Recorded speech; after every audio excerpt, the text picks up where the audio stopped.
Usimpime Mungu kwa wewe tu, mpime Mungu kuanzia wewe na hata unaowazaa. Jema au baya usilipime kwa wewe tu, lipime kwa wewe na utakao wazaa.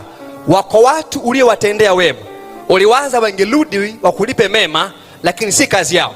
Si kazi ya uliowafanyia wema waje wakulipe mema, ni kazi aliyeagiza utende wema, ndiye alisema utavuna usipozimia moyo. Kutokurudi kwao kutoa shukrani kusikufanya usitende wema. Tenda wema kila upatapo nafasi, hasa kwa jamii ya waaminio, kwa maana utavuna usipozimia moyo. Kwa wako leo watoto wanaishi vizuri, lakini si mambo waliyofanya wao, ni wema uliofanywa na waliowazaa.